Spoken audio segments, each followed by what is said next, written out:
For today's video po, gagawa po tayo ng dress. Kukunin po muna natin yung body measurements. Una po yung shoulder. Pagkatapos po yung breast circumference.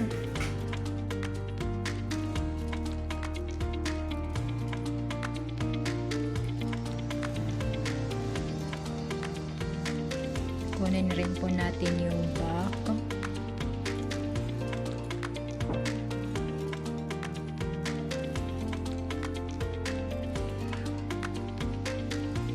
Yung length po ng from shoulder hanggang nip tip, saka yung distance ng nip tip, waistline,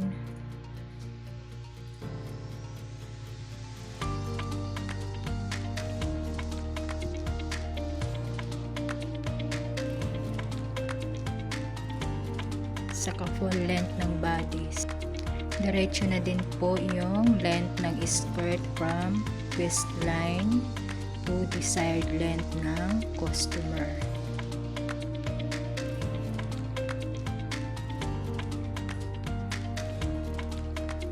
Sukatin din po natin yung armhole para po sa sleeve din natin.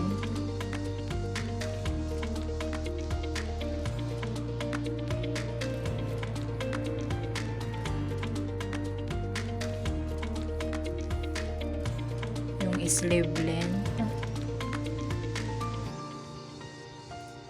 saka yung sleeve circumference.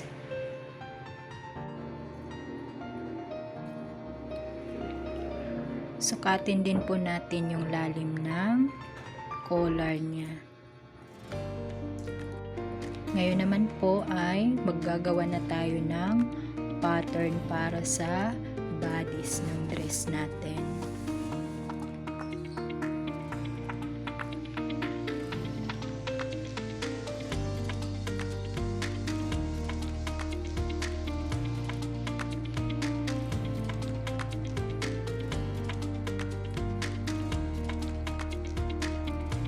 Bago po pala tayo magguhit dun sa pinaka-bottom niya, kailangan po i-fold muna natin yung dart.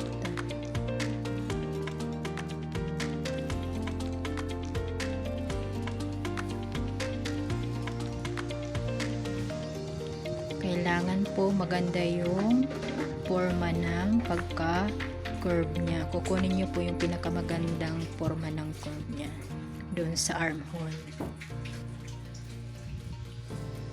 Pati na rin po sa side, ginagamitan po natin ng curve roller.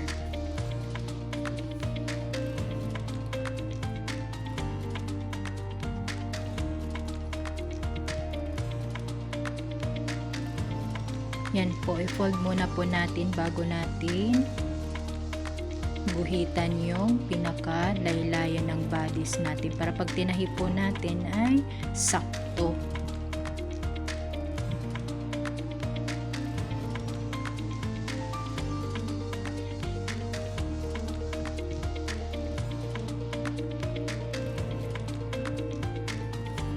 Ngayon naman po ay ikakat na natin. Ipapatong lang po natin yung pattern sa tela.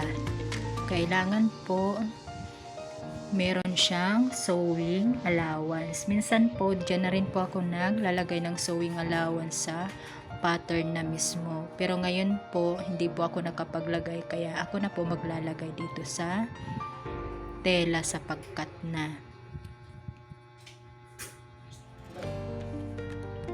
Ayan po, ikat lang po natin yung bodies ng dress natin. Front and back po. Ikakat lang po natin yun.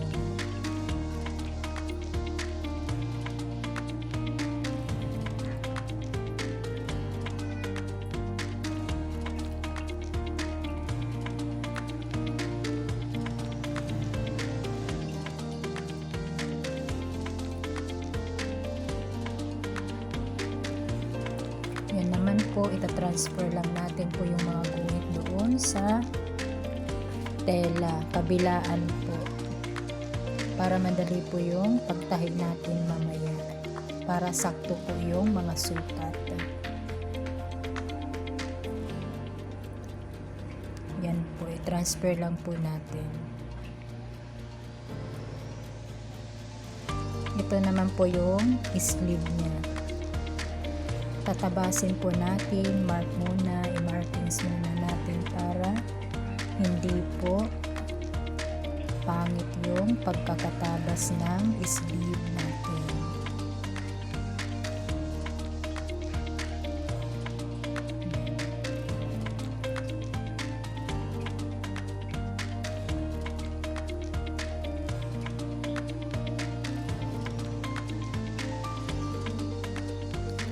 Ayan po, ikakat na po natin. Make sure po na meron pong mark yung pinaka-center ng sleeve natin para hindi po tayo mahirapan mamaya sa pag-a-attach doon sa bodies niya.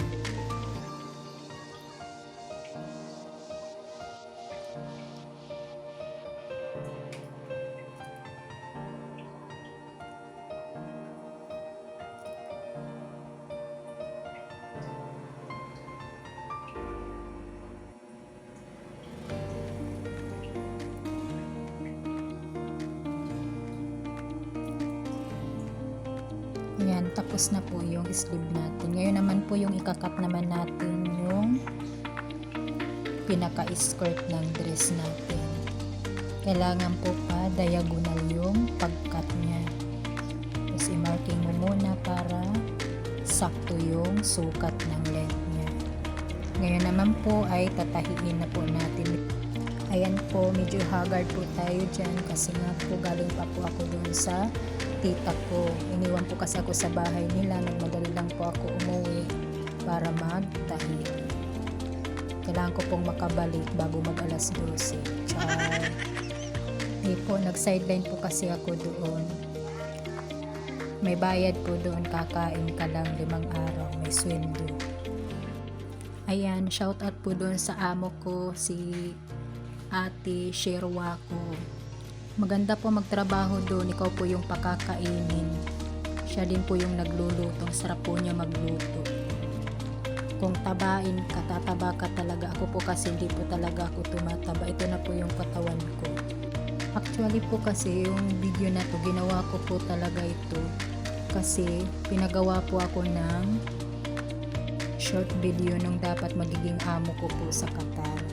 Kaya lang po, plot twist po, di po ako nakaalis. Paano naman po kasi, Sewell po yung in-applyan ko. Pagdating po doon sa contract signing, nakalagay na po, beautician. Ano naman po gagawin ko sa beautician? Di pa ako marunong mag-makeup. Saka yung in-applyan ko po, Sewell. Kaya ayan po, na-reject ko po yung contract nila. Kaya ayun, di po ako natuloy sa Qatar. Imbes na Qatar, naging Qatar na lang po. Yan na lang po yung pag-asa kong puntahan, Qatar. Qatar man. In fairness po, nagawa ko tong dress na to kalahating araw lang. Simula sa pattern, cutting, hanggang sa sewing. Natapos ko po siya kasi kailangan ko na nga po ipasa yung dapat. Yun nga po, wala pong nangyari. Nandito pa rin po ako sa Pinas. Dito lang po talaga yung kapalaran ko siguro. Ayan, tuwang-tuwa pa nga po yung pamilya ko na hindi ako nakaalis, diba? Yung iba gustong paalisin, ako ayaw nilang umalis.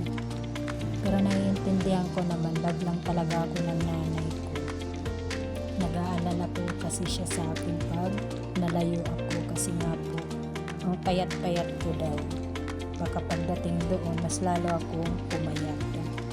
O ayan, chinika ko lang kayo kasi mahaba po talaga yung oras ng pagtatahi. Ayan, tapos na yung sleeve natin. I-attach na lang natin yan mamaya.